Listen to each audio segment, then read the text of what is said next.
आपका hello student, स्वागत है आपका जीपीएससी क्लास में। तो कैसे हैं आप लोग? उम्मीद है कि आप लोग स्वस्थ और मस्त होंगे और अपनी तैयारी अच्छे से कर रहे होंगे। तो आप लोग की बोर्ड एग्जाम की प्रिपरेशन को बढ़ाने के लिए, उसको बूस्टअप करने के लिए हम एक बहुत ही महत्वपूर्ण टॉपिक लेकर आए हैं जिसका नाम है विद्युत मोटर। देखिए, क्लास 10th में विद्युत मोटर एक बहुत अच्छा टॉपिक है। इससे आपका 5 से 7 नंबर क्वेश्चन आता है। अगर विद्युत मोटर आ गया तो आपको ये पूरा थ्योरी होता है, लेकिन अगर ये आपका आ गया तो ये आपका बहुत महत्वपूर्ण होता है और हर साल लगभग पूछा जाता है।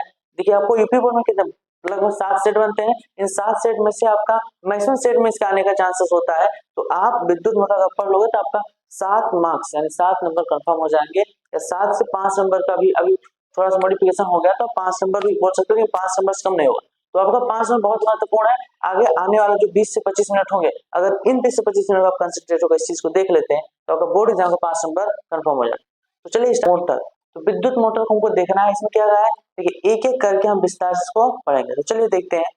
सबसे पहले हमको देखिए इसमें पढ़ना क्या है, हमको पढ़ना है विद्युत मोटर। कि विद्युत मोटर किसे कहते हैं? तो देखिए, विद्युत मोटर क्या होती है? एक प्रकार की युक्ति होती है। विद्युत मोटर क्या होती है? एक प्रकार की युक्ति होती है जिसके द्वारा विद्युत ऊर्जा को यांत्रिक ऊर्जा में बदल दिया जाता है। विद्युत मोटर क्या है? एक प्रकार की युक्ति है जिसके द्वारा आप किसको, विद्युत ऊर्जा को, किस ऊर्जा को, विद्युत ऊर्जा को किसमें बदल देते हो? ये बदल देते हो आप यांत्रिक ऊर्जा में, यांत्रिक ऊर्जा में। अब ये आप कैसे करते हो, ये किस सिद्धांत पर कार्य करता है, हम इन चीजों को समझते हैं। देखिए, सबसे पहले आपका है सिद्धांत कि विद्युत मोटर का सिद्धांत क्या है, किस सिद्धांत पर कार्य करता है, इसका प्रिंसिपल क्या है। तो देखिए, जब किसी कुंडली को चुंबकीय क्षेत्र में रखकर धारा प्रवाहित की जाती है तो कुंडली पर धारा के कारण एक बल युग्म कार्य करने लगता है जिसकी दिशा फ्लेमिंग बाय के नियम द्वारा निर्धारित की जाती है। यह बल युग्म कुंडली के चुंबकीय क्षेत्र में लगातार घुमाता है। एक कह रहा है कि अगर आप एक चुंबकीय क्षेत्र के बीच में किसी कुंडली को रखकर उसमें धारा प्रवाहित करते हैं तो उस पर चुंबकीय क्षेत्र के कारण चालक पर एक बल आरोपित होता है जिसे बोलते हैं चुंबकीय बल। इस चुंबकीय बल के कारण ही कुंडली क्या होती है, चुंबकीय क्षेत्र में घूमने लगती है और घूमने से क्या होता है, उसमें ये घूमने लगती है। इसी को प्रकार आप देख सकते हैं कि जो विद्युत धारा होती है उसके द्वारा ये विद्युत ऊर्जा किसमें बदल जाती है, यांत्रिक ऊर्जा। अब देखिए होता क्या इसमें,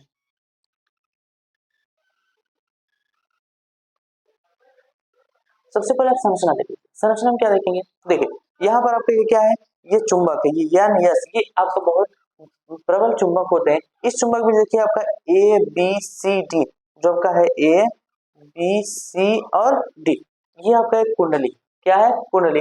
इसमें देखिए यहाँ से आपका एक विद्युत सेल जुड़ा है, यहाँ पर क्या जुड़ा है, आपका एक विद्युत सेल स्रोत है, बैटरी जुड़ा है, यहाँ कुंजी लगी है। इससे देखिए धारा प्रवाहित होती है, यहाँ पर आती है धारा इस तरीके से, फिर यहाँ धारा देखिए यहाँ पर आती है एक्स बिंदु पर, एक्स से फिर कहा जाता है ए बिंदु, ए से बी, यानी यहाँ से आपका यहाँ जाएगा ए से आता है आपका बी, फिर बी से सी, सी से फिर आपका डी और डी से फिर वाई बिंदु पर, वाई बिंदु से फिर आकर, तो इस प्रकार का परिपथ होता है। अब इसमें क्या क्या चीजें होती हैं उसको आपको समझना है। तो सबसे पहले आप देख लीजिए इसकी संरचना क्या होती है, फिर कैसे कार्य करता है। देखिए इसकी संरचना अगर आप देखना चाहें, देखिए विद्युत मोटर के 4 प्रमुख भाग होते हैं। इसकी संरचना में 4 प्रमुख भाग होते हैं जिनसे मिलकर बना। देखिए सबसे पहला आपका क्या है, सबसे पहला आपका है मैग्नेटिक फील्ड, मैग्नेट या फिर चुंबकीय क्षेत्र, चुंबक। ठीक है, चुंबक रहेगा तो चुंबक यहाँ क्या होता है, चुंबकीय क्षेत्र होता है, यानी कुल मिलेगा तो हमको इसमें क्या करता है, चुंबकीय क्षेत्र लगाना होता है। चुंबकीय क्षेत्र के लिए हमको कहाँ से मिलेगा, चुंबक से। इसलिए देखिए यह एक शक्तिशाली अस्थायी चुंबक होता है। अस्थायी मतलब जो उसका मान हमेशा एक रहे, बदले ना। ऐसा नहीं कि अभी है कुछ देर बाद हम प्रयोग करना स्टार्ट किया तो बाद में क्या हो गया, उसका चुंबकत्व तो खत्म हो गया, तो ऐसा नहीं। एक अस्थायी चुंबक होता है जिसके ध्रुवखंड यन तथा यस है। ध्रुवखंड क्या है, यन और यस। तो जानते हो चुंबक में 2 ध्रुव होते हैं, एक होता है यन और एक होता है यस। तो चुंबक में 2 ध्रुवखंड जो होते हैं यन और यस। तो अब देखिए यहाँ पर आप इसको, इस चीज को समझ लीजिए कहाँ पर है। देखिए ये आपका जो यन है और एक आपका यस, क्या क्या है, यन और यस, ये आपका है यन और ये क्या है, यस। देखिए यन यस इन दोनों बीच क्या है, अगर 2 चुंबक रख दी जाए तो आपको ये पता है, देखिए जो आपका चुंबक होता है, चुंबक आपका जैसे मान लीजिए यहाँ पर क्या है, एक चुंबक, ये यन सिरा है और यस, तो जो चुंबकीय बल रेखा होती निकल जाती है यस, यहाँ चुंबक से निकल कहाँ जाती है, यन से निकल जाती है कहाँ पर, यस पर। इस तरीके से चुंबकीय बल रेखा निकल कर जाती है, ये आपका क्या होता है, चुंबकीय बल रेखाओं की दिशा होती है।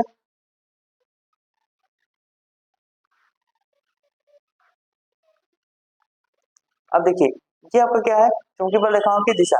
यही जो चुंबकीय बल रेखाएं हैं चुंबकीय क्षेत्र दिशा दर्शाती है। देखिए यहाँ पर क्या है, एक यन है और एक यस, यानी यहाँ पर जो चुंबकीय क्षेत्र दिशा होगी इस तरह होगी।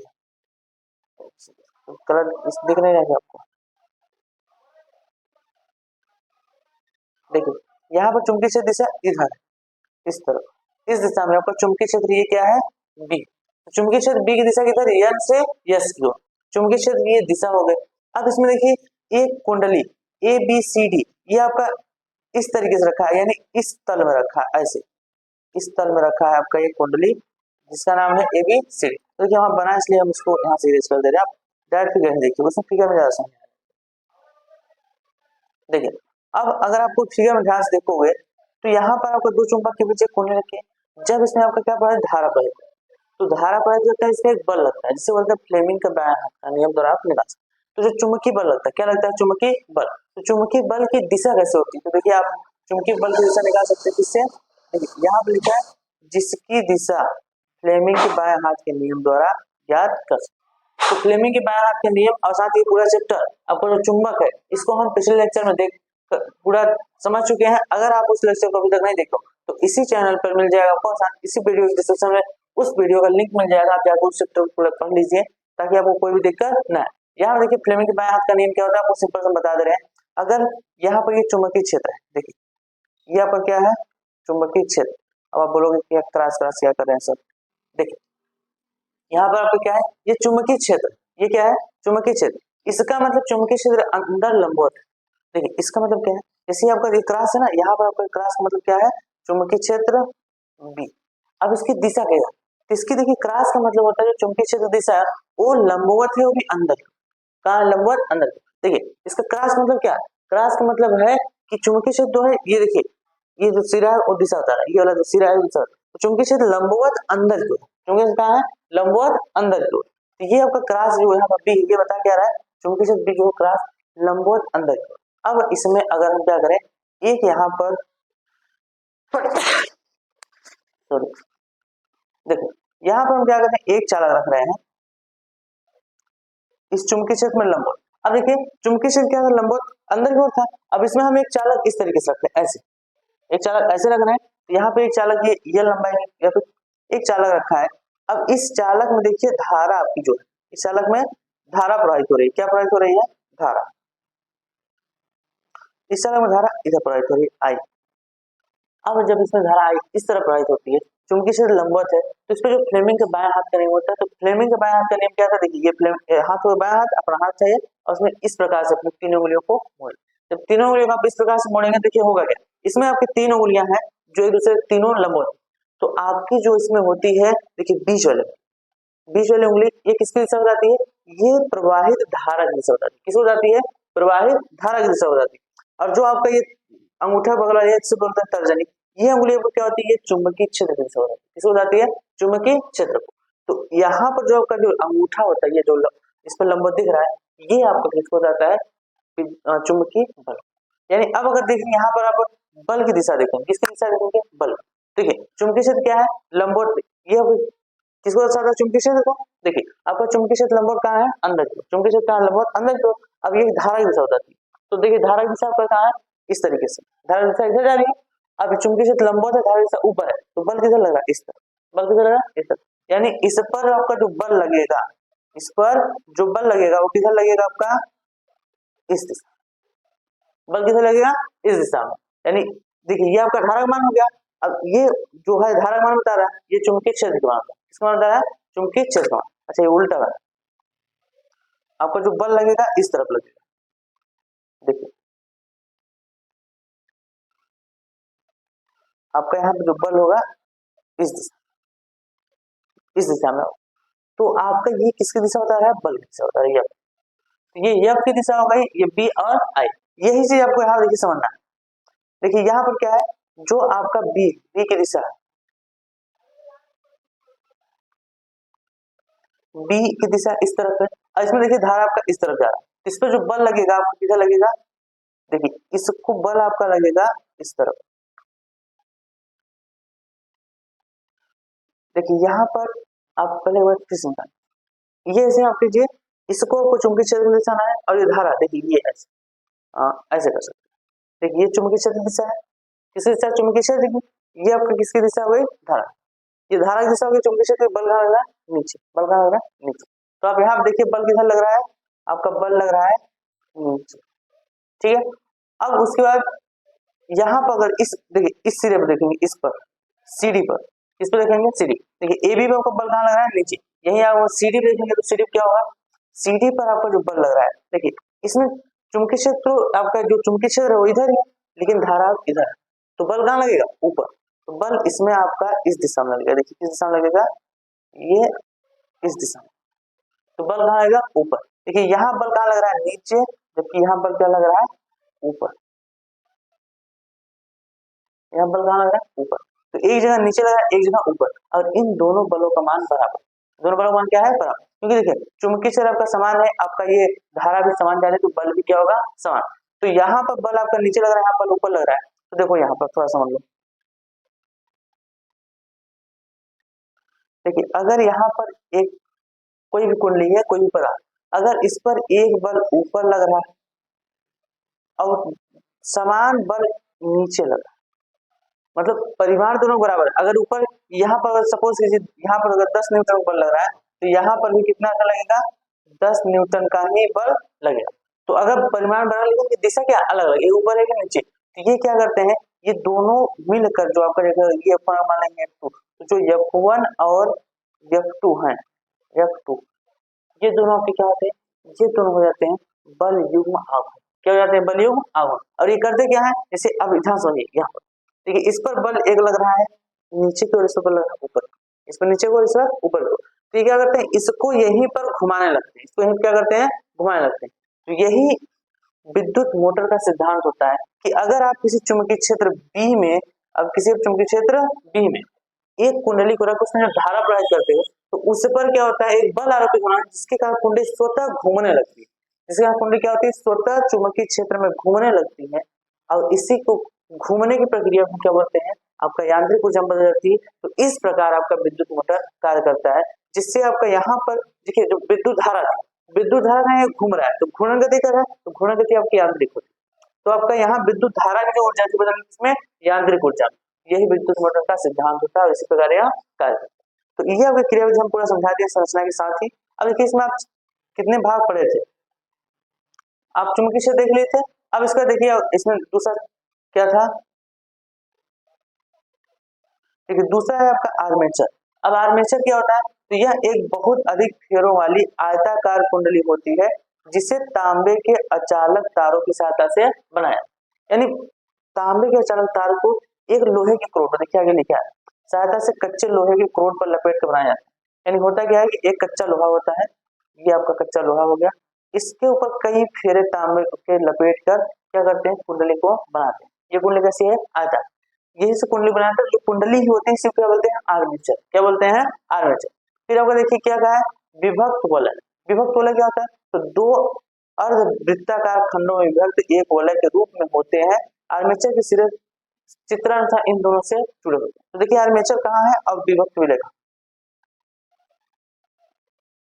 देखिए ये आपका जो कुंडली है, ये जो कुंडली है इसे बोलते हैं आर्मेचर। क्या बोलते हैं? आर्मेचर। और ये दोनों आपके देखिए यहाँ पर ये वृत्ताकार दो ठो क्या जुड़े? कुंडलियां जुड़े। इन्हीं से क्या होता है? वृत्ताकार जो ये जुड़े हैं, इन्हीं से ये क्या होते हैं? जुड़े होते हैं आर्मेचर, जिन्हें क्या कहा जाता है आपका? जिन्हें कहा जाता है विभक्त वलय। तो विभक्त वलय क्या होते हैं? दोनों अलग। अच्छा यहाँ ध्यान देखिए, आप ये अलग अलग होते हैं। देखिए ये आपका, इसको देखिए स्पष्ट कर दे रहे हैं।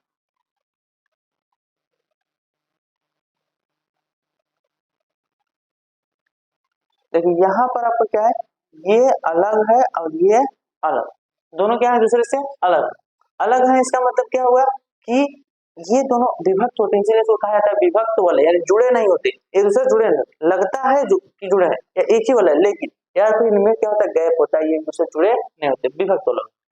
फिर आपका एक लास्ट इसमें होता है, तो वो आपका होता है देखिए ब्रूस होता है। क्या होता है? ब्रूस। देखिए एक लास्ट भाग बचा है ब्रूस। अब ब्रूस क्या होता है? तो ये कार्बन धातु की बनी दो पतली पत्तियां होती हैं जिन्हें विभक्त वाला स्पर्श करते हैं, एक ब्रूस विद्युत कुंडली में प्रवेश करते हैं तथा दूसरे ब्रूस से बाहर निकल जाते हैं। इसका कार्य क्या होता है, देखिए यहाँ से होता क्या है कि जो विद्युत धारा यहाँ से आई, एक आपका देखिए यक्स ब्रूस है और एक यहाँ पर वाई ब्रूस है। यहाँ पर क्या है, वाई ब्रूस, एक यक्स ब्रूस होता है और एक वाई ब्रूस होता है। इन्हीं दोनों ब्रूसों से क्या होता है, ये आपका विभक्त वलय जुड़े होते हैं। अब विभक्त वलय से आपका क्या जुड़ी होती है, कुंडली जुड़ी होती है, जिसमें क्या होती है, धारा प्रवाह। देखो जब यहाँ से कुंजी के को जब यहाँ कुंजी के को क्या करते हैं, चालू करते हैं, जब इसे चालू करते हैं इसमें क्या होती है, विद्युत धारा बह जाती है। देखिए यहाँ से विद्युत धारा बह जाती है कहाँ, इस ब्रूस यक्स, ब्रूस यक्स से फिर धारा किसमें जाती है, कुंडली में। कुंडली से देखिए यहाँ से ए से जाती है बी की ओर, फिर बी से सी की ओर, फिर सी से डी की ओर, फिर यहाँ से डी से पहुंच कर जाती है वाई पर, और वाई से फिर ब्रूस वाई पर धारा आती है और ये धारा फिर वापस निकल कर पहुंचा सेल। इस प्रकार बंद परिपथ में धारा प्रवाहित होती है। और इसकी कहानी आगे आप देख चुके हैं कि जब यहाँ पर धारा प्रवाहित होती है तो यहाँ चुंबकीय क्षेत्र आपका क्या होता है, बी, और इस बी के कारण एक कुंडली क्या होती है, यहाँ पर घूर्णन करने लगती है। तो इस प्रकार विद्युत ऊर्जा किसमें रहता है, आपका यांत्रिक ऊर्जा। अब इसकी क्रियाविधि आप समझ चुके हैं, बस थोड़ा सा पढ़ लीजिए इसकी क्रियाविधि। देखिए इसकी क्रियाविधि क्या, तो इसकी क्रियाविधि देखिए, इस क्रियाविधि निम्न पर समझाया जा सकते हैं कि क्या, माना कुंडली एबीसीडी क्षैतिज स्तर में, यानी स्टार्टिंग में कुंडली क्या है, क्षैतिज स्तर में है, ऐसे समझो।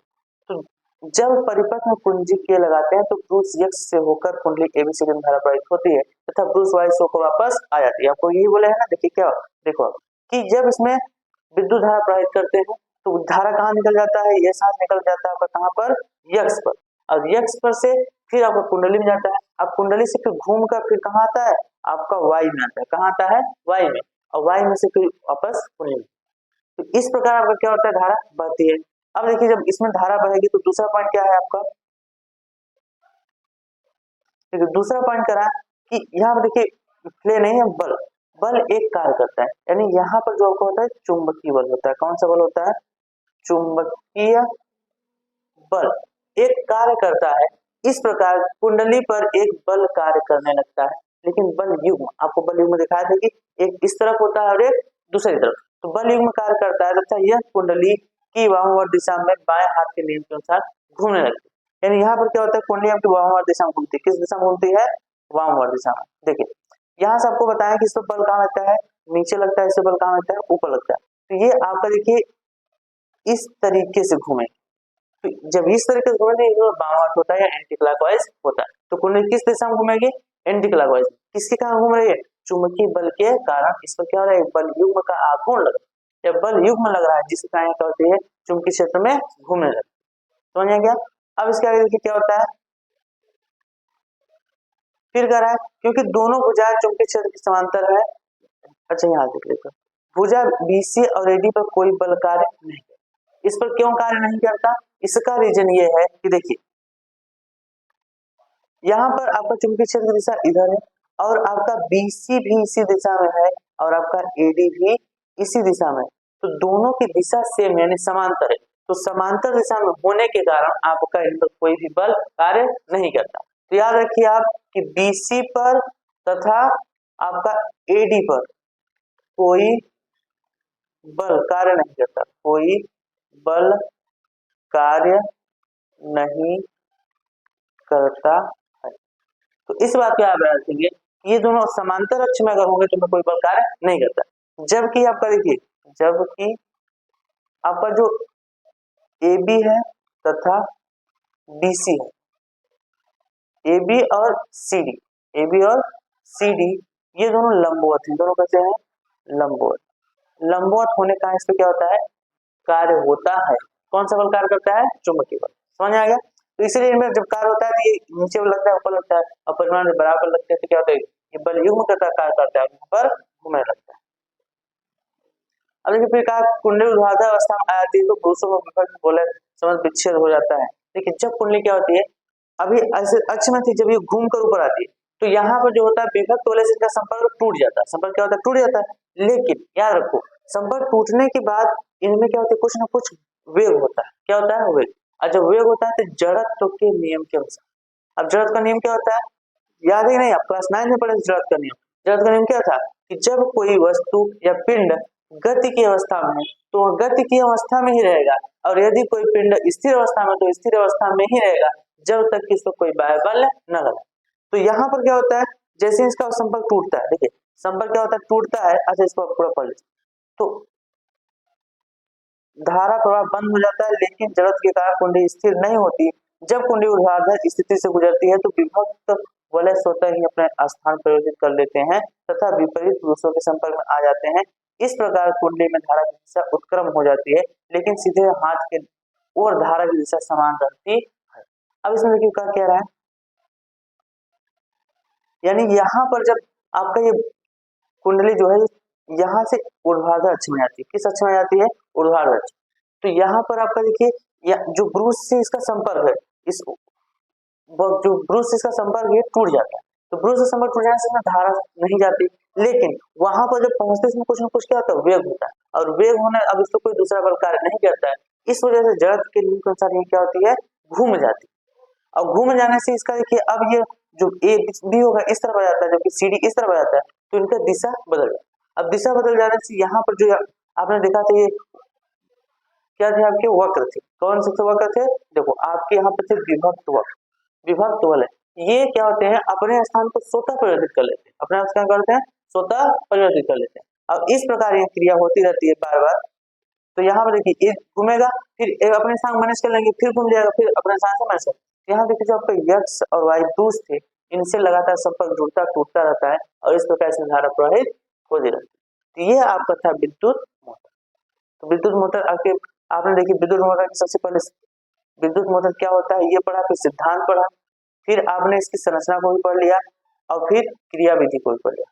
इसको पढ़ लिया विद्युत मोटर के। अच्छा इसमें कितने भाग ये पढ़ा और लास्ट में क्या पढ़ लिया आपने, क्रिया विधि कैसे कार्य करता। तो ये आपका विद्युत मोटर पूरा काम। उम्मीद है कि अच्छे से समझ आया होगा। अब इसके आगे आपको क्या करना है, इस चैप्टर का पूरा सवाल लगाना है। तो अब आप लोग की जानकारी के लिए एक चीज यहाँ पे सूचना है, देखिए क्या है कि इस चैनल पर आपका जो बोर्ड का प्रिपरेशन है, सभी सब्जेक्ट का प्रिपरेशन कराया जा रहा है, वो भी वन शॉट के माध्यम से, रिवीजन माध्यम से और प्रैक्टिस सेट के माध्यम से। तो देखिए अब आपका यहाँ पर बोर्ड एग्जाम बहुत नजदीक है, आपसे 15 से 20 दिन आपके मात्र बचे हैं किसके लिए, बोर्ड एग्जाम के लिए। तो यहाँ पर 15 से 20 दिन आपके बोर्ड एग्जाम के लिए बचे हैं। इसका मतलब कि अब आपको सिर्फ क्या करना है, रिवीजन करना है और क्या करना है, प्रैक्टिस करना है। रिवीजन और प्रैक्टिस बहुत ज्यादा करना है आपको। जितनी चीजें आप पढ़े हो उन्हीं चीजों को देखिए लास्ट 15 दिन है, इसमें आप जितना ज्यादा रिवीजन कर लोगे उतना ज्यादा चीजें आपको रिकॉल हो जाए और बोर्ड एग्जाम में फिर आपको कोई दिक्कत नहीं है। तो इसलिए इस चैनल पर हम क्या कर रहे हैं, आपको पूरी तैयारी करवा रहे हैं। यानी यहाँ पर रिवीजन प्लस आपका प्रैक्टिस दोनों हो रहा है, रिवीजन और प्रैक्टिस दोनों है। तो अगर आप इस चैनल पर पहली बार आए हैं तो चैनल को सब्सक्राइब कर लीजिए और अपने दोस्तों में शेयर कर दीजिए ताकि वो भी अपनी प्रिपरेशन अच्छे से कर सके। अब आने वाले नेक्स्ट लेक्चर वीडियो में हम पहले किसी 2-3 चैप्टर का रिवीजन करेंगे एक साथ में, साथ में उन सभी क्वेश्चंस के, उन सभी चैप्टर के बहुत सारे क्वेश्चंस करेंगे। ये क्वेश्चंस आपके बोर्ड एग्जाम में आने की जिनकी चांसेस बहुत ज्यादा होंगे, उस प्रकार के उस लेवल के आपको क्वेश्चन कराए जाएंगे। तो अब आपको अपनी तैयारी अच्छे से करना है, तो पढ़ते रहिए। जो भी दिक्कत आए कमेंट में हमें बताइए, उसका सलूशन हम जरूर करेंगे। तो आगे आपसे मिलते हैं नेक्स्ट वीडियो।